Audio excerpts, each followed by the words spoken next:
Fala pessoal, sejam bem-vindos a mais uma sessão do Vendas B2B Summit. Hoje a gente vai falar sobre produtividade de vendas, tema que eu acredito que deve ser tá na lista de preocupações de todo mundo que trabalha com vendas. A gente tem uma convidada super especial, que é a Lúcia Harasemi. Ela é fundadora e CEO da DNA de Vendas, uma consultoria especializada em aumento de produtividade em vendas.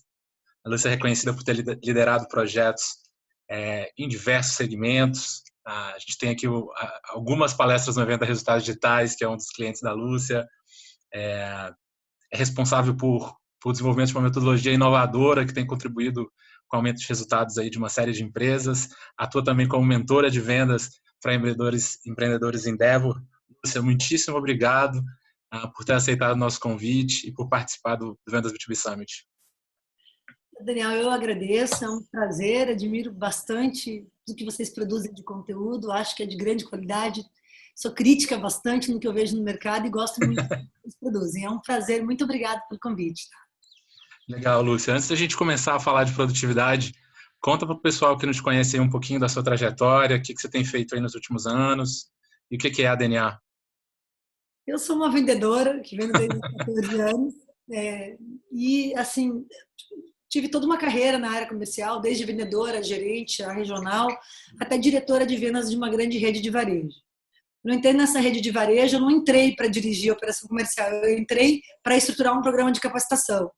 E a gente foi bastante feliz nesse programa, numa metodologia bem ambeviana, diga-se assim. Eu costumo dizer assim, o Brasil tem muitos problemas, mas tem uma coisa que a gente é melhor no mundo. Em gestão de vendas, nós somos os melhores do mundo.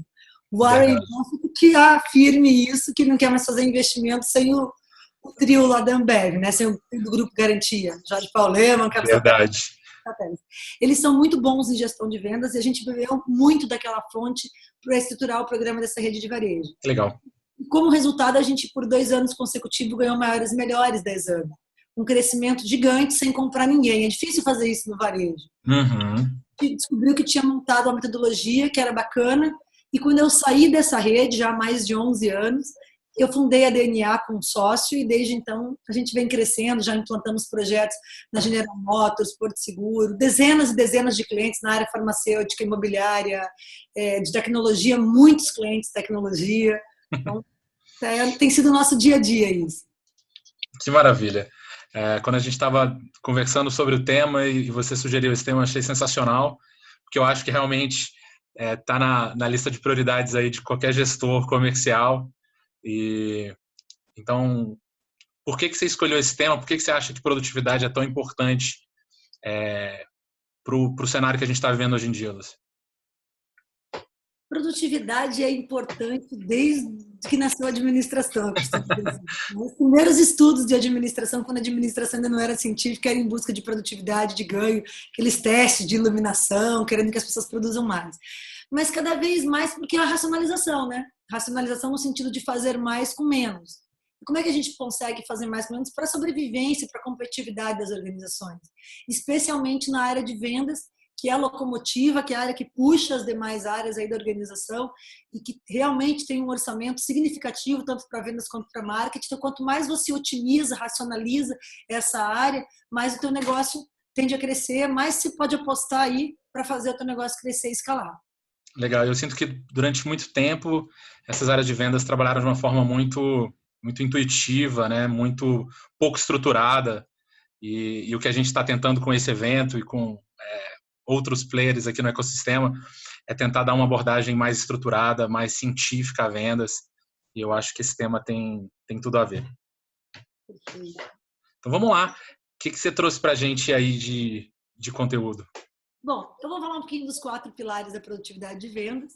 São basicamente pessoas, processos, gestão e tecnologia. A gente costuma dizer assim, você quer mexer na produtividade de vendas da tua empresa, você pode aumentar o teu volume de investimento em marketing, você pode contratar mais vendedores, você pode fazer uma expansão geográfica, mas tudo isso vai envolver grandes recursos. A nossa sugestão de ganho de produtividade é, olhe para o que você tem hoje, porque dentro da tua empresa tem mais uma empresa se perdendo de vendas. É uma conta bem fácil de fazer. Olhe os teus principais executivos de vendas B2B, avalie o resultado dos melhores e avalie o resultado da média. Você vai ver que os tops, eles vendem em média o dobro da média. Então, se a média vendesse como os tops, a empresa vendia 2 ou 3 vezes mais. E a gente Então, já sabe como faz, né? Porque já tem alguém fazendo, né? bastante gente fazendo. Então, como é que se dão esses 4 pilares, tá? Vou passar aqui os slides. Você já me apresentou, né? Que eu sou sócia da DNA. Alguns dos nossos clientes, vários varejistas em vários segmentos também você já me apresentou. E agora nós vamos falar dos pilares em si. Vamos começar falando de processos, gestão, tecnologia e pessoas. Legal. Então, assim, para a gente começar essa conversa, eu acho que é bem legal, Daniel, as pessoas terem 3 questões em mente, né? Você que é empresário ou que é executivo de vendas, quando chega um novo contato, um lead na tua empresa, seja por e-mail, seja por uma landing page no meio digital, seja por uma ligação telefônica ou se é alguma coisa física num evento, chegou uma oportunidade, um contato novo. Qual é o caminho dele até o fechamento da venda? Se você tiver um pensamento estruturado desse caminho, muitas falhas do teu processo você vai ver nesse caminho. E pensar também, onde é que nós estamos perdendo, como se fosse uma tubulação mesmo, desde a nossa atração até o momento de fechar. Onde é que tem vazamentos de clientes? É análise de crédito? É no momento que ele entra em contato até a gente dar uma resposta? É no follow-up? Dá uma pensada estruturada nisso. E pensar também um pouquinho o quanto esse caminho gera de informação para a tua estratégia de marketing. Quando eu falo estratégia de marketing, estratégia do negócio mesmo para expansão. O quanto eu retroalimento meu sistema com essas informações, tá? Também como premissa, antes de falar dos pilares, eu acho importante falar da jornada do cliente. Por mais que a gente trabalhe com B2B, eu também sou uma vendedora B2B. No final da história, a gente vai estar falando com uma pessoa. No final, tem um ser humano. Por mais que tenha área de suprimentos negociando com a gente negocia em vários clientes multinacionais com suprimentos, mas algumas preferências e percepção de valores são humanas. Então, a gente tem que entender como decide um humano. E isso não é uma invenção, isso é ciência do comportamento do consumidor que foi inventado na década de 70. Mas o comportamento humano se aprimora, mas a essência e a base se repete, né? Uma pessoa, quando ela vai comprar alguma coisa, seja no meio físico, do B2C, ou mesmo no virtual, ou B2B, ela tem um problema, ela tem alguma coisa que está incomodando. Talvez ela nem tenha noção que é um problema, mas tem alguma coisinha que ela não está legal. E ela vai procurar alguma coisa. Puxa vida, eu queria emagrecer, eu queria isso, eu queria aquilo, eu queria melhorar a quantidade de vendas da minha empresa, ou queria reduzir os custos de marketing. Ela vai procurar isso, seja num buscador, no Google, né? Ou seja diante de amigos. E nós que vendemos B2B, temos que ser a resposta para esse cliente. Então, assim, antes da gente começar a falar dos pilares da produtividade de vendas, é importante entender que o marketing tem que trabalhar com muita concisão a parte de atração.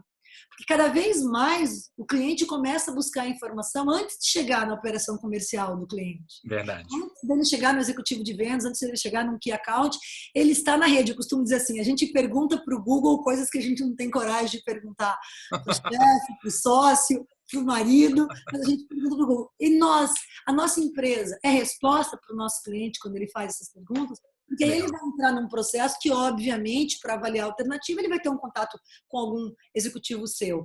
Mas esses primeiros passos que ele dá nessa jornada vão ser longe ainda de um contato físico com a gente. Então, a gente tem que estar posicionado para isso. Uma vez bem posicionado para atrair, a gente entra, assim, aí no funil de vendas que a gente passa a falar dos 4 pilares. Quer comentar alguma coisa, querido? Não, acho que está super aderente com outras conversas que a gente teve no evento, né? Se falou muito de processo de vendas orientado ao cliente e parece que é uma falha muito comum as empresas desenharem seus processos, seus funis, sem ter clareza de como que o cliente compra, né?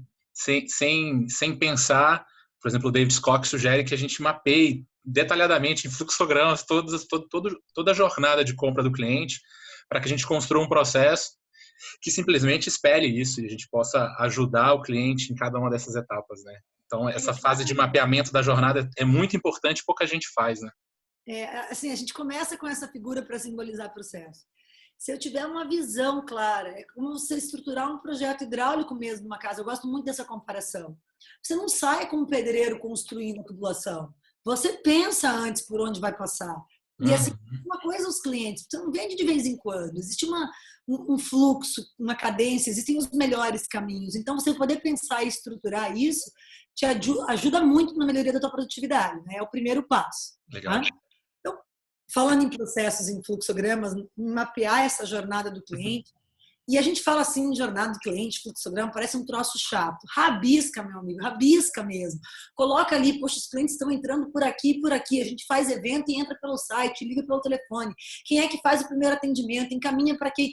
É um rabisco mesmo, assim, um fluxo, uma ideia simples. Pega um sulfite e começa na simplicidade. A gente nunca começa com coisas complexas, mesmo em grandes clientes que a gente atende, a gente começa sempre simplificando esses processos, esses fluxos. Tá? Então, a primeira coisa de processo, Daniel, que a gente fala é os processos, eles são as regras do jogo do negócio.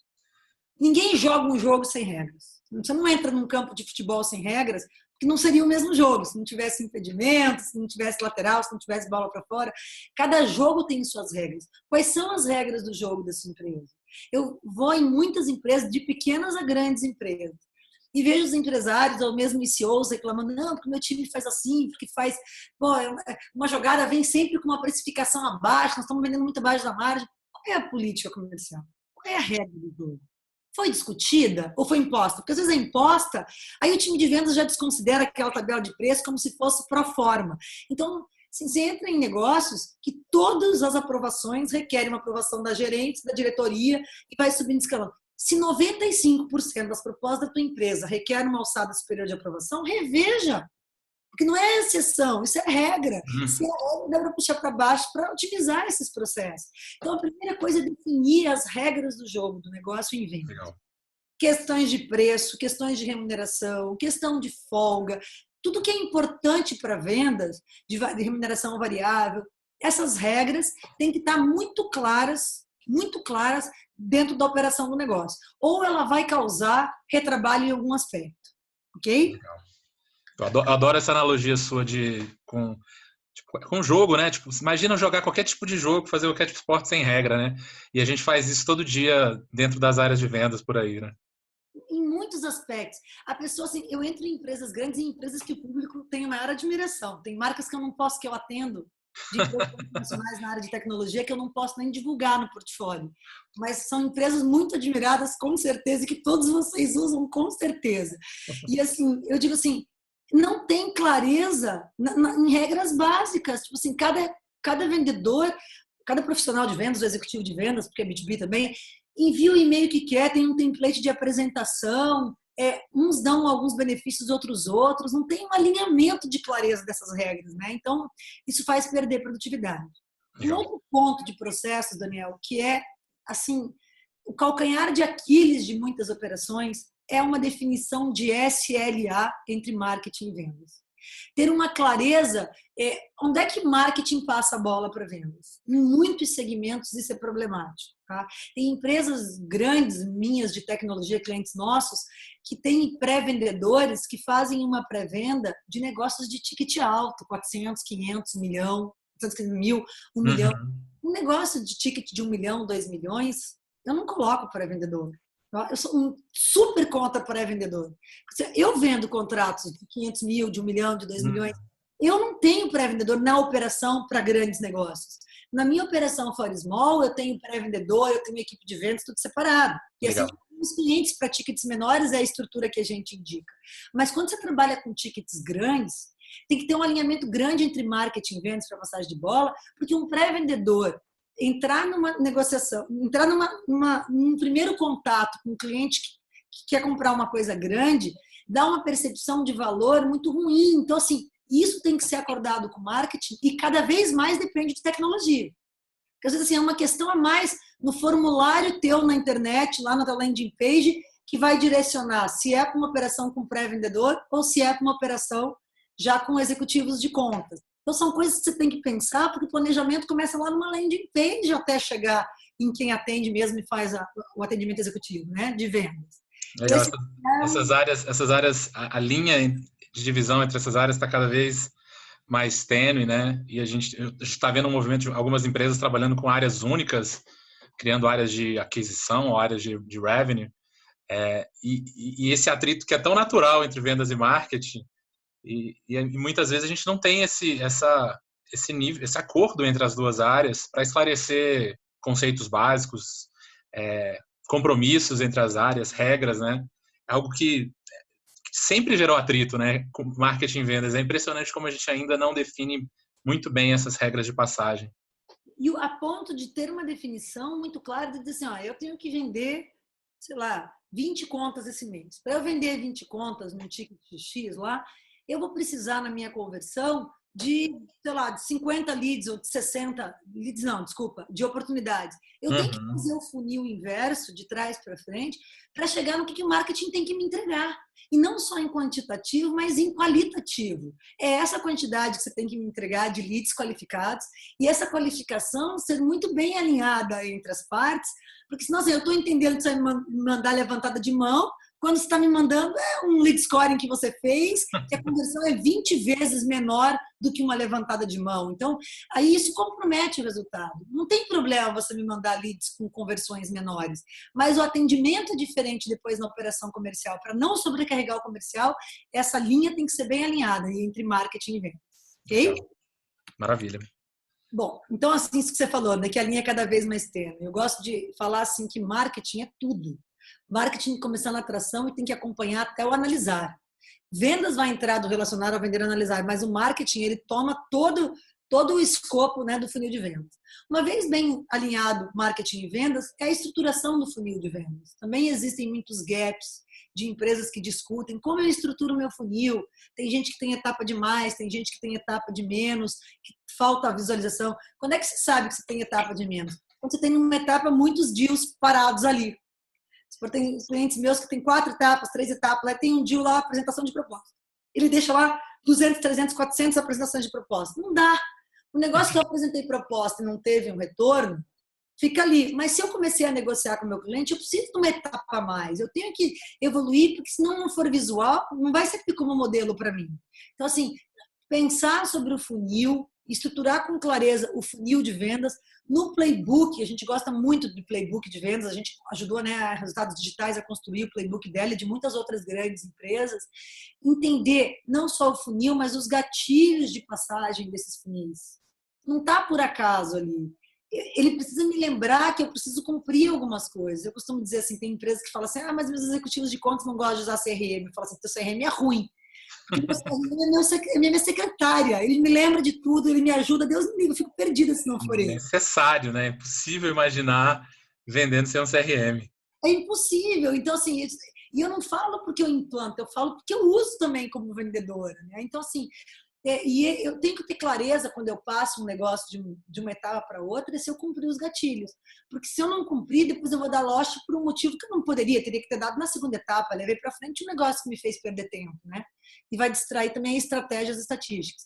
A gente gosta de exemplificar falando aí que num playbook você tem que ter o objetivo de cada etapa, como é que você qualifica na etapa, tempo de duração dessa etapa, taxa de passagem nessa etapa, é importante, tempo de call. Eu entro em clientes que tempo da call é indeterminado, é uma regra do jogo. Aí tem um vendedor, tem um executivo, ou tem um rep, seja lá o nome que a empresa dê, né?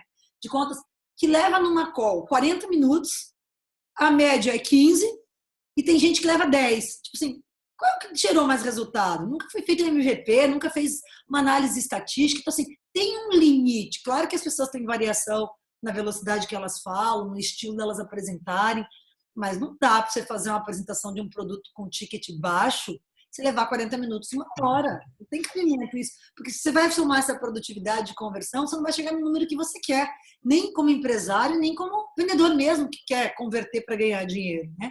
Então, essas regras têm que estar bem claras e os gatilhos de passagem de uma etapa para outra. O que precisa ter acontecido para eu ir para a próxima etapa, né? Com isso bem definido, clareia muito a parte de processos. Tem processo? Alguma dúvida aí, Daniel, que você queira conversar? Não, eu adoro esse tema de processo. Você falou de algumas coisas que até geraram um pouquinho de discussão durante o evento. Essa questão da quantidade de etapas. Tem gente que recomenda começar com o mínimo possível, mas tem por exemplo, o Gabri da RD, quando ele mostrou para a gente, eles têm várias etapas, porque ele precisa ter mais rastreabilidade de onde estão as coisas. E você acha que para começar é melhor começar com menos etapas possível e isso ir crescendo de acordo com a necessidade de informação? Como é que você acha que é a melhor forma de lidar com essa questão? Porque eu também já vi muitas operações com várias etapas. Cada pequeno movimento é uma etapa nova. Isso também não é legal, né? Assim, eu não tenho uma regra de poucas e muitas em função de informação. Quando a gente fez a consultoria para resultados digitais, a gente fez 2 alterações no funil deles, porque a gente precisava visualizar. Eu gosto de fazer um paralelo que as etapas do funil são como se você tivesse registros para você monitorar a tua água, ou se fosse um circuito elétrico, como se fosse disjuntores. Aonde você precisa saber, se está gerando um curto e você tem um disjuntor único na tua casa na entrada, você não sabe onde que vai gerar, onde que é o curto. Se é no quarto, se é na cozinha, se é na piscina, se é na garagem, você não sabe. Mas se você tem disjuntores isolados, eles são isolados internamente, você vai achar uma única chave, você já sabe em que circuito ele está. Então, quando você faz grandes investimentos em marketing, você quer, nem que não seja grande, mas que você quer ter precisão, você ter esses disjuntores específicos vão te dar muito rapidamente onde é que está o problema. Então, assim, eu gosto muito de ter uma discussão com os meus clientes, eu sempre faço isso. Vamos conversar a tua jornada de compra do teu cliente, vamos entender quais são as etapas, vamos entender onde é que você perde para a gente rastrear isso. Então, assim, não tenho, assim, 2, 3, 5, 10, eu acho 10 demais, mas assim, o Gabriel tem muito, mas naquele funil dele ele tem a parte de pré-sales, né? Vendedor dos SDRs. Então, que não é aquele funil inteiro para o mesmo vendedor. Ele é dividido, ele parece único, mas ele é 2, na verdade, né? Então, assim, não tem. A gente tem 2 operações e as nossas operações têm funis diferentes. Uma tem muito mais etapas do que a outra, porque faz sentido. Eu não gosto dessa regra. Eu acho que pior botar uma coisa e mudar daqui é traumático mudar funil. Quando você muda funil, você mexe com as estatísticas históricas tuas, você perde a ciência de construir comparação. Então, assim, todas as taxas de conversão, você perde toda essa inteligência, né? Converse com alguém que entende, dialogue com alguém ou do teu segmento ou no segmento que tem um processo de vendas parecido. Contrate um especialista para bater um papo especificamente sobre isso. É muito mais barato do que trocar esse funil lá na frente e perder o histórico, entendeu? Legal, Lúcia. Vamos lá. Então, a gente vai falar, eu parei, achei que você ia perguntar. Bom, aí falando de gestão, né? Quando a gente fala de gestão, você desenhou os processos, o jogo começou, como é que a gente está olhando isso? É incrível, Daniel, parece inacreditável, mas as empresas colocam meta de vendas e não colocam metas intermediárias. Assim, o qual eu valorizo meu funil se eu não coloco metas intermediárias? Eu não estou me referindo à empresinha ali da esquina, que é de fundo de quintal, que é de um executivo, ou uma startupzinha que alguém está começando. Eu estou falando de grandes clientes, 200, 300 executivos de contas rodando no Brasil. Não tem meta de follow-up, não tem meta de trial, não tem meta de reunião, não tem meta de visita, não tem metas específicas no funil. Então, assim, é uma questão, eu brigo muito com isso, assim, se é sério para a gente enxerga a venda como ciência, nós não vamos fazer uma gestão binária de fechar uma meta e não fechar uma meta. Não, fechar uma meta, não, ok, então por que nós não fechamos? Quantas visitas a gente tinha que ter feito? Se for um caso de vendas outbound, né? Pode visitado 40 clientes esse mês. Quantos a gente visitou? 20? Pronto, tá aí o problema. Então, o problema não está em, nós não vendemos, nós não visitamos. Nós não ligamos, a gente não prospectou. Então, essas metas intermediárias são tão importantes quanto a meta final. E além das metas intermediárias, a gente gosta muito de falar de metas de conversão também. Isso internalizar, entrar na veia das pessoas. Quando você começa a olhar a empresa versus as regionais, versus os executivos de contas, tem grandes distorções aí no meio do funil. Isso dá muita inteligência. Eu costumo dizer, venda é uma ciência, mas não é uma ciência exata. É uma ciência que você constrói por comparação no dia a dia. E são esses números que te dão a noção e correção. Ok? Ok. Acompanhar com clareza esses KPIs. Também não é só estabelecer a meta, mas estar de olho neles. Assim, você pergunta para executivos de conta quanto a conversão no ano passado, 2017, de lead em venda. A pessoa não sabe. Não sabe, né? De quantas propostas você apresentou? Eu te digo, eu, Lúcia, fechei 35% das propostas que eu apresentei no ano passado. 35% que eu apresentei ou enviei. Número de vida para mim. Esse ano eu quero ser melhor. E tem muito executivo de vendas B2B que não acompanha esse número, que é um número aleatório. Agora, se ele não acompanha, é porque a empresa não privilegia esse KPI como instituição, entendeu? Se mexesse na remuneração dele, provavelmente ele saberia, né? Decora de trás para frente. Né? Então, esses indicadores chaves de performance, taxas de conversão, positivação, são coisas super importantes, tá? A gente teve um tema que também foi recorrente durante várias conversas que a gente teve, foi o quão amador nós somos como vendedores, né? E uma comparação com atletas profissionais, né?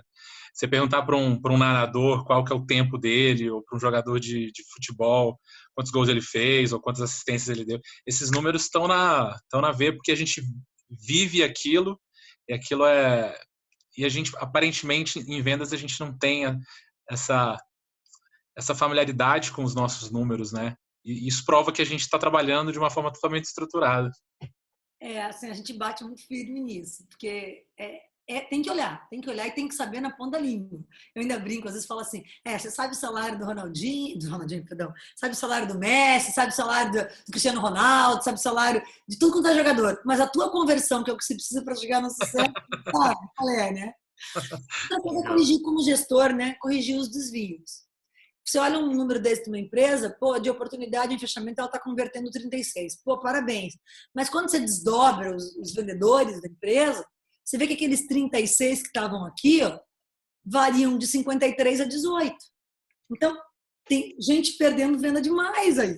E tem gente fazendo coisa muito bacana. O que esse cara está fazendo que ele tem uma conversão louca dessas? Então, corrigir os desvios é buscar conhecimento do que está sendo feito para aperfeiçoar a operação como um todo. Isso é uma coisa fundamental em gestão. Né? Outra coisa é estabelecer reuniões entre vendas e marketing. Ontem eu estava numa incorporadora em Aracaju, uma incorporadora de Aracaju. Estava discutindo com o time de vendas. Estava num workshop com eles. Eu vou mensalmente, eles são nossos clientes já há 2 anos. A gente tem crescido bastante com eles. Legal. Bacana. E assim, eu estava discutindo algumas estratégias com eles. Aí eles estavam brincando. LEDs. Em vez de falar leads, eles estavam falando LEDs. Eu falei, qual é o problema? Ele disse, não, Lúcia, tá vindo lead demais, mas assim, muito desqualificado, estavam reclamando. Aí eu falei assim, como assim desqualificado? Não, o cara disse que não preencheu o formulário, não sei o que lá, porque às vezes aquelas ações de social, que você não é bem uma landing page. Eu falei, puxa vida, por que vocês não deram retorno para o marketing de vocês? A gente colocava na landing page lá só assim, que horas o senhor quer que entre em contato? Gostaria de receber contato de manhã ou de tarde. Para a pessoa ter consciência que ela vai receber um contato, já é um filtro. Por que vocês não dão retorno? Não falamos. Então, assim, nem vendas vai até o marketing e nem marketing vem até vendas para fazer esses alinhamentos. São pequenos ajustes, mas que faz uma grande diferença. Às vezes é uma linha na landing page a mais que muda o jogo. Mas sem comunicação não vai, né? Então, assim, é muito importante essas reuniões aí entre vendas e marketing. E outra coisa, Daniel, isso ser uma rotina na empresa, porque não adianta fazer de vez em quando. Se não for uma rotina, pode ser uma reunião rápida, daquelas que você faz em meia hora, 40 minutos, mas se não for sistemática, você não acostuma a olhar os números, você não acostuma a discutir as questões, a olhar, então se perde, tem que sistematizar de uma forma semanal. Em vendas onde a gente tem uma pressão muito grande por resultado, tudo que não for sistemático, a gente vai deixar para depois, né? E não vai acabar, não vai fazer, né? Na correria, desafio. Aí o terceiro pilar é tecnologia. Costumo dizer assim, tecnologia, né? Cada vez mais é a veia dos processos e da gestão. É a veia por onde corre processo de gestão. Não adianta hoje você falar em processo de gestão se a gente não falar em ferramenta tecnológica. Não tem jeito. É como você imagina o seu coração bombando e ele não ter as veias e artérias para distribuir isso para as células. Imagine como é que isso ia ser. O sangue não chegava nem no cérebro, nem no dedinho do pé. Ia ficar aqui na barriga. A barriga ia ser super oxigenada. E é mais ou menos o que acontece com a informação nas empresas. Então, assim, tem controles paralelos no Excel, tem controle por... eu vou falar para você que eu tenho cliente de bilhão, que tem executivo que ainda acompanha na caderneta, cara. Tipo assim, eu tô falando para você. Eu tô falando isso porque eu tenho vários clientes que faturam acima de 1 bilhão. Então, não denuncio ninguém. Não é possível isso, que alguém acompanhe vendas na caderneta. Mas por que acompanha na caderneta? Porque a gestão não está olhando isso para uma ferramenta. Quando eu chego em cliente que fala, mas os vendedores não querem acompanhar o CRM, eu viro assim e falo assim, para o diretor de vendas, como é que você faz sua reunião de vendas? Comece sua reunião de vendas abrindo você o dashboard do teu CRM e diga para você que o que não está no dashboard do CRM não existe. Porque a hora que você fizer isso, as pessoas ou elas vão alimentar ou elas não estão na empresa. Isso vai gerar problema com todo mundo. Não pode, eles não estão usando porque você não está usando, é óbvio. Então, reclama que os vendedores não estão usando e na hora de fazer um relatório, puxa para um Excel, traz outras informações e casa com coisas que estão fora do CRM. Quer dizer, para que serve o CRM? É um adendo, é mais uma caderneta? Ninguém usa. Agora, se eu vou começar minha reunião de vendas e eu abro o CRM, eu digo assim, só 3 fechamentos essa semana? Não, teve muito mais. Não, teve muito mais não, meu irmão. O que não está aqui para mim não existe. Para mim existe o que está na ferramenta. A gente tem que unificar essa comunicação ou isso não vai funcionar. Então, assim, isso é muito importante aqui, tecnologia é a veia. Tanto para as integrações aí, Daniel, eu também vejo isso, especialmente na For Small, que a gente faz consultorias por call com empresas de menor porte, empresas de 5, 10 vendedores. Então, a gente tem a metodologia otimizada para esse tipo de cliente. Isso foi muito legal, que acelerou o nosso aprendizado. Que a gente passou a atender 10, 20, 30 clientes por semana e ver uma série de modelos de vendas. Legal. E eles batem nas integrações da ferramenta de vendas com a ferramenta de marketing. Então, a informação não flui, os números não batem. E aí quer fazer na mão grande. Não vai fazer. É mais fácil corrigir uma tag no site, no AdWords, no Analytics, ou no RD Station, ou qualquer que seja a ferramenta que você use. É mais fácil você corrigir uma tag e melhorar esse processo numa ferramenta do que na cabeça das pessoas, não tem cabimento. Então a gente bate muito, integre marketing e vendas. Quando vem um lead para um CRM qualquer, ele tem que vir com informações básicas para rapport do vendedor.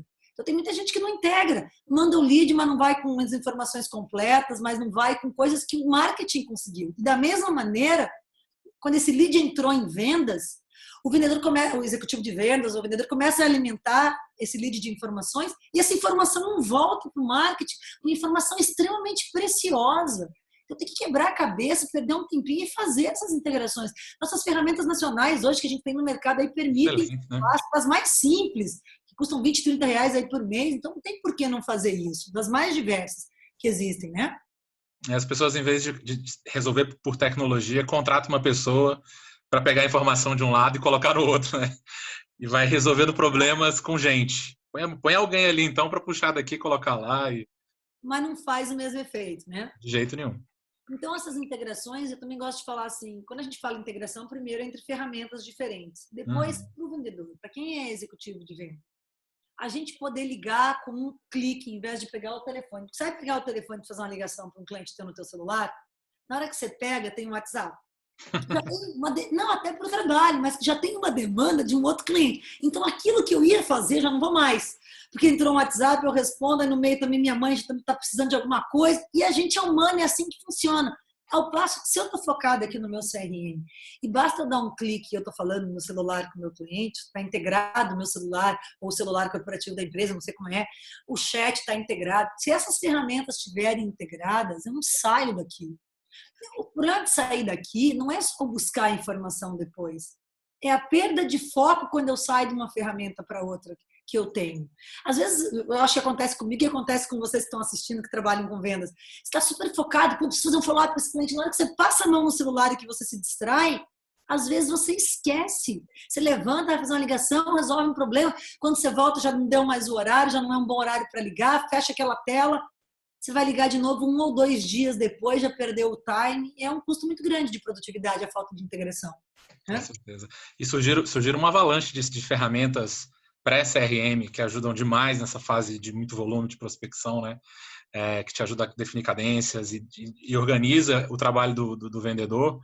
Que, como você falou, se você deixar o vendedor, cada vez que ele for fazer uma atividade, ele tem que pensar o que ele precisa fazer também, toma muito tempo, as pessoas, o nível de produtividade é muito baixo, né? Hoje a tecnologia ajuda muito a direcionar direitinho o que a pessoa precisa fazer em cada momento, fazer tudo lá dentro, como você falou. A tecnologia realmente tem transformado drasticamente a forma de fazer venda. Quando você migra, por exemplo, um negócio, né, um deal, que você está com ele, você enviou a proposta. Se o teu processo é bem construído e o teu CRM tem uma integração com uma ferramenta de cadência, você já sabe que quando enviou a proposta, dali X time, você põe ali no próprio CRM integrado, disparar o e-mail de follow-up, disparar um WhatsApp, você já começa a integrar coisas, você não precisa ficar pensando em cada negócio que você gera, né? Então, assim, quando você casa mesmo, processo, gestão, tecnologia com pessoas, está bem casado, é o máximo da produtividade. E, assim, o que não faltam são ferramentas, assim, de verdade, é muito barato perto do custo que você tem humano para ficar pensando em tudo isso, né? Nossa, o ganho de produtividade que isso traz compensa demais pagar esses poucas centenas de reais aí que custa. De custo, né? Então, a gente gosta de integrar e-mail. automatização de relatórios, a gente tem até um artigo que eu que pedi para a minha área de conteúdo escrever. Eu falei assim, Excel, o inimigo da sua equipe de vendas. É um título, planilha de Excel, o inimigo. Eu costumo dizer assim, gerente de vendas que fica tempo demais no Excel, tem alguma coisa errada.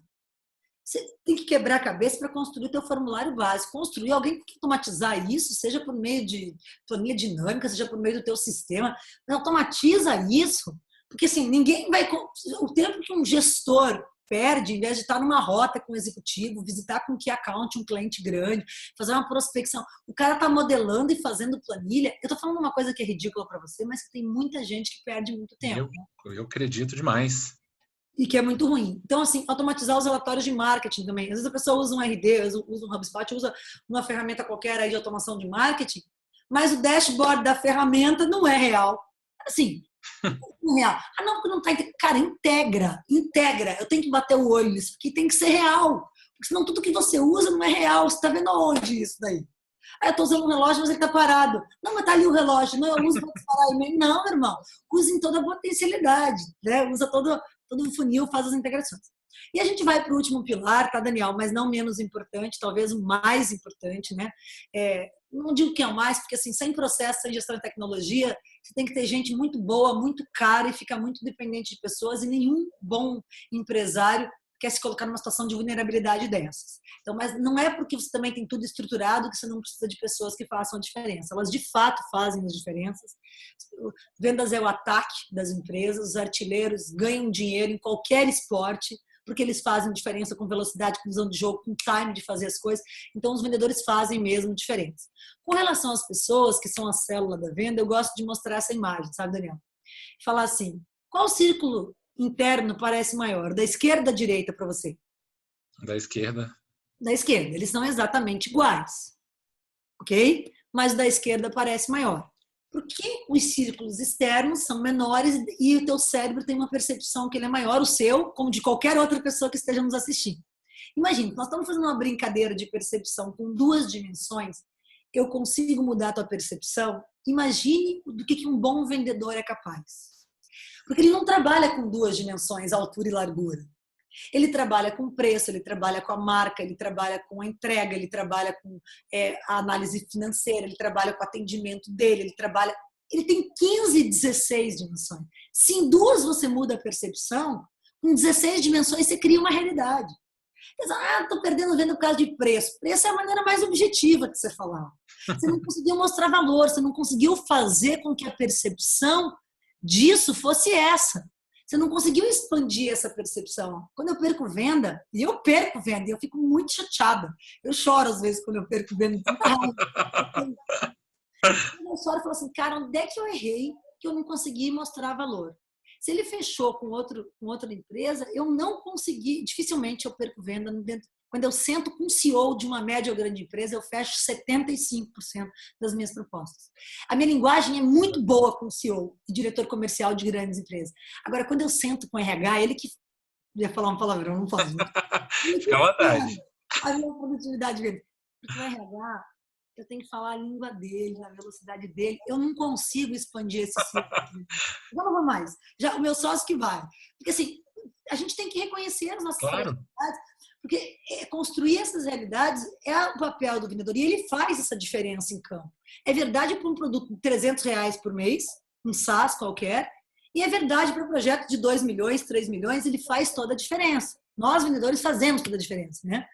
Então, quando a gente pensa em pessoas, alinhar valores, cultura, ao processo de recrutamento e seleção, de treinamento e desenvolvimento, de remuneração, são fatores estratégicos, não tem receita de bolo. Tem que casar uma série de pontos para que você feche isso.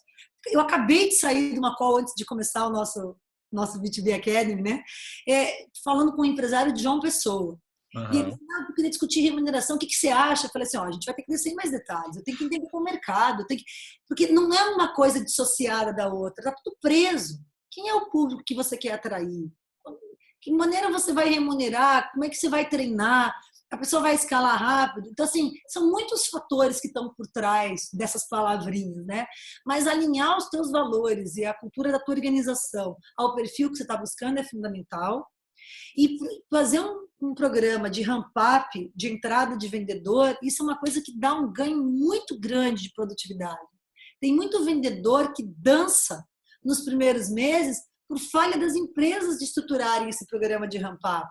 Você vai quebrar a cabeça, vai perder um tempo ali para fazer essa estruturação? Vai sim, mas é uma vez. Pior, toda vez que entra um vendedor, você fica quebrando a cabeça, fica deixando ele de sombra, atrapalhando a produtividade dos outros.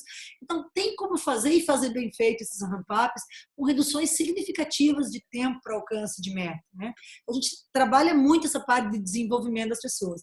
Também definir as competências. Eu gosto daquele livro de Sales Acceleration Formula, não sei se você já leu ele. Já leu? Meu livro favorito. Mark é meu ídolo. Meu ídolo. Assim, ele é muito claro nessa questão de competência. Achei que ele foi muito feliz nesse capítulo. Eu indico esse livro para todos os executivos de vendas B2B que estão nos assistindo e empresários. Quando ele fala de competência, ele fala uma coisa simples. Não é aquela competência do RH que vai demorar um século para fazer. Não. Foge disso. Quais são as 5 características básicas que o teu profissional de vendas tem que ter? E desdobre o conceito. Eu quero um cara inteligente. O que é inteligente para você? Na prática. A inteligente é um cara que liga pontos, a inteligente é um cara que pensa rápido, a inteligente é um cara que o cliente está falando uma coisa e ele já associa com outra. Defina isso com clareza para você ter uma coisa simples, mas que na hora que você estiver entrevistando alguém para a tua vaga, você consiga avaliar aquelas características. Porque às vezes a pessoa que é o Superman não vai achar, nem o Superman nem o Superwoman para ser a vendedora da empresa.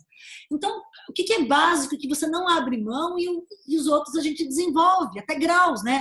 Poxa, nessa competência eu aceito contratar alguém com 50%, mas nessa aqui eu não abro mão de 70%. E vou desenvolver ela assim, assim, assado. Na RD a gente fez as trilhas de aprendizagem para todas as competências dos principais cargos da área de CS, de vendas, né? E de partners, e com clareza, desde o que tinha que ser na contratação, o que ia ser em desenvolvimento e o que ia ser depois no get better, né? Fazer melhor ao longo do tempo para se desenvolver, que contínuo. Então, por exemplo, né, um vendedor, age como consultor, é inteligente, é resiliente, pega 5 coisas importantes e desdobra. Como é que eu vou avaliar isso numa entrevista? Com simplicidade. Com que questões eu vou avaliar? Com que historinha que ele vai me contar para avaliar isso? E depois, como é que eu vou desenvolver isso?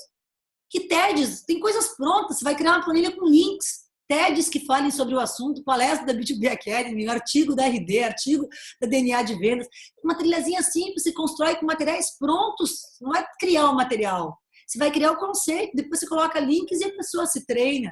E você só constrói o caminho para ela não ter que buscar na rede como um todo, que é muito mais complexo, né? Tem várias certificações gratuitas hoje no mercado, excelentes, que podem ser utilizadas aí também. Estou vendo muita gente utilizando. Você pode botar isso na tua trilha de aprendizagem. Isso. O que os empresários têm que pensar para ganhar escala é: como é que eu construo essa trilha? Não vou agora eu, empresário de uma empresa qualquer, eu vou deitar ou vou pagar um RH para construir o conteúdo da trilha. Se eu não tenho muitos recursos, vou começar usando o que tem pronto, mas eu vou colocar uma ordem nisso. Vou ser um curador, vou colocar uma ordem, certifica aqui nessa empresa, certifica nessa aqui. Tem várias certificações de graça até. Tem algumas que são pagas, mas para começar, você pode começar com de graça. Na medida que o nível dos profissionais vão se elevando, aí você parte para comprar trilhas, né? Que tenham já custos e que vale a pena o investimento para dar a melhoria na tua equipe, sem dúvida alguma. A gente mostra algumas, fazer isso online é muito legal. Eu costumo dizer que a equipe desqualificada desqualifica o lead e desqualifica as ações de marketing. Então, assim, quando a empresa tem problema no marketing, né? Tem muita reclamação para marketing, só fala que lá está ruim, a equipe muitas vezes também não tem qualificação para isso. E para a gente fechar, não sei se você quer fazer alguma pergunta antes de eu fazer minha frase final aí. Eu queria te perguntar assim, se alguém que está vendo sua apresentação e falou, olha, eu não tenho nenhum dos 4 pilares bem estruturados, né? Você acha que a ordem que se apresentou é a ordem que as pessoas deveriam trabalhar primeiro processo, depois gestão, depois tecnologia e depois pessoas, é isso? Sem nenhuma dúvida, tá? Sem nenhuma dúvida. Assim, a primeira coisa é processo. Primeiro, assim, nada complexo. Como eu falei, pega um sulfite e desenha ele numa folha. Tá começando com a tua operação hoje. Você é o vendedor. É eu o vendedor, eu a empresária, né? Tem algumas pessoas que começam assim. Rabisca como é que você vai vender. Rabisca quais são os pontos-chave como processo. Como é que eu vou olhar isso? Que indicadores eu vou olhar para ver se eu estou acertando ou errando? Para eu melhorar, se sou eu sozinha, se é mais gente, é mais importante ainda. Aí, nesse contexto, que ferramenta eu vou usar para automatizar meu marketing? Que ferramenta eu vou usar? Não dá para falar mais em vendas sem falar em automação de marketing. É impossível. A pessoa que fala em vendas hoje e não fala em automação de marketing está na década passada, está perdendo muita oportunidade, não tem mais como discutir isso hoje em vendas. Então, assim, o que eu vou usar para automatizar meu marketing? O que eu vou utilizar nas minhas vendas? É um CRM? É uma outra ferramenta de cadência? Como é que eu vou começar com isso? Porque são coisas baratas, mas que o próprio processo de utilização gera aprendizado. Com certeza. Assim, você contrata uma ferramenta dessas, para aprender a usar a ferramenta, você tem que aprender sobre aquilo. Então, você começa a utilizar ali um modelo de gestão, as tecnologias, e aí você vai se auto-aperfeiçoando ao longo. Eu já coloquei em ordem didática mesmo, tá, Daniel? Legal. Não, maravilha. Era só porque eu imagino que muita gente vai se deparar com essa apresentação e falar, tudo bem, eu quero fazer, mas por onde eu começo? Mais bacana. Processo, gestão, tecnologia e pessoas. Essa ordem. Legal. Nessa ordem. Por que eu coloquei gestão antes de tecnologia? Porque antes de eu escolher a minha ferramenta, eu preciso entender como é que eu quero ver esses números. Tem N CRMs. Alguns dão umas visualizações, outros dão outras visualizações. Para você chegar na que você gosta, tem que dar muito caminho. Então, tem algumas que são mais adequadas. Eu, às vezes, olho clientes com venda recorrente. Uhum. Tem clientes que 70%, 80% do faturamento deles vem de vendas recorrentes. Quando eu digo recorrente, não é SaaS, que a receita é recorrente. Não é a receita que é recorrente, estou me referindo à venda recorrente. Aqueles negócios que você tem que vender para o cliente todos os meses produtos diferentes que ele consome. Entendi. Aí o cara quer usar uma ferramenta tipo Pipedrive, tipo Mosquite. Não dá. Mosquite, Pipedrive, todos esses CRMs de SaaS aí, que são excelentes, eu uso, eu adoro. Todos esses CRMs, eles não são feitos para vendas recorrentes. Eles não vão te dar as informações que você precisa para fazer uma boa gestão de carteira. Existem ferramentas de gestão de carteira. Então, se eu não defino o que eu preciso enxergar, eu vou escolher mal a tecnologia. Por isso que a gente coloca aí a gestão antes da tecnologia. Tá? Legal. Eu falo isso para todo mundo também. Que quando a gente começa a conversar sobre vendas, todo mundo quer saber que tecnologia eu uso. Calma, né? Pensa em processo, pensa em gestão, pensa nas informações que você precisa antes de pensar em tecnologia. Com Legal. certeza. Para a gente fechar, assim, eu gosto sempre de dar esse recado. Eu fecho praticamente todas as minhas palestras com essa frase. Vou ter que mudar, porque o pessoal está ficando desafiado. Mas é porque, assim, eu sou muito técnica, eu sou uma engenheira, eu vejo vendas como ciência, eu vou muito a fundo, eu estudo isso. Eu fiz mestrado nessa área de CRM há 20 anos atrás, quando ninguém falava em minerar dados, em data mining, eu estava estudando isso em banco. Então, eu sou muito científica, muito meio que cartesiana. Mas uma coisa que é muito verdade, por isso que eu gosto desse contraste no final, né? A técnica vence a força, mas o espírito vence a técnica. A técnica vence a força. Ter processo, gestão, tecnologia, vence muito a garra ali e a força física e o esforço e só a dedicação. Mas o espírito vence a técnica. Então, tem aspectos que não penetram, aí a ciência não penetra. A ciência não penetra no ser humano. Então, a motivação de um time, a alma de vendas numa empresa, o espírito motivacional, esses aspectos comportamentais e que iluminam, irradiam energia, isso é impenetrável pela ciência e a gente tem que ter atenção quando a gente gera um time de vendas também. Não pode Cultura, esquecer. né? Cultura em vendas é muito importante, né? Muito forte. É até mais, sabe? Eu acho que a cultura são valores compartilhados, artefatos, mas é meio que um espírito mesmo, é mais forte do que só, né? Vai além da cultura, assim, é um clima que, às vezes a empresa tem uma cultura bem bacana, mas tem um gestor que não adequa ali no espírito da venda e aquilo trava mesmo o resultado do time, sabe? E é uma coisa comum. A gente tem que ter uma atenção muito grande, a gente que é apaixonado por vendas aí. No final dos dias, como você fala, tudo humano, né? É um monte de gente vendendo para um monte de gente e não dá para esquecer disso. Muito obrigada, queria agradecer a participação aí, nossa, com o seu evento e dizer se qualquer informação que vocês queiram, assistir alguns vídeos nossos ou ler artigos, aí está o nosso site, nossas redes sociais, a gente está à disposição sempre, certo? Obrigado, Lúcia. Queria agradecer demais a sua presença. Muito feliz em ter você aqui participando dessa edição do Vendas B2B Summit. Espero que você possa fazer parte das nossas próximas iniciativas. E para o pessoal que quer saber mais sobre a DNA de vendas, que tipo de cliente que vocês atendem, exatamente o que vocês fazem, você contou um pouquinho ao longo da apresentação, mas que essas empresas que estão participando do Vendas poderiam se beneficiar aí de trabalhar com vocês? A gente tem duas divisões, né? DNA de vendas que tem 11 anos, que atende grandes clientes, médias e grandes empresas. Uhum. Faz estrutura toda a parte de processo, gestão, tecnologia e pessoas, mas em grandes operações. MRV, Porto Seguro, N operações General Motors, grandes clientes, né, nacionais e multinacionais. No ano passado, nós abrimos uma operação For Small, para empresas de menor porte, que são contratadas via call, tem pacotes, no site tem todas as informações, inclusive com preço, e que mostra como é que a gente conduz o nosso trabalho. São trabalhos bem curtos, de 2 meses, 2 meses e meio, e que dão alavancadas bem grandes em negócios significativos, muita startup, muita empresa já estruturada de tecnologia, G2, Vind, fazem trabalhos com a gente aí em vários lugares aí do Brasil inteiro, e estão entrando, se informando, a gente está super à disposição para atendê-los. Tá? Maravilha, Lúcia. Muitíssimo obrigado, viu? Obrigada a você, Daniel. Super prazer, tá bom? Muito sucesso para vocês. Para vocês também. Tchau, tchau. Vamos mais juntos. Tchau, tchau, querido.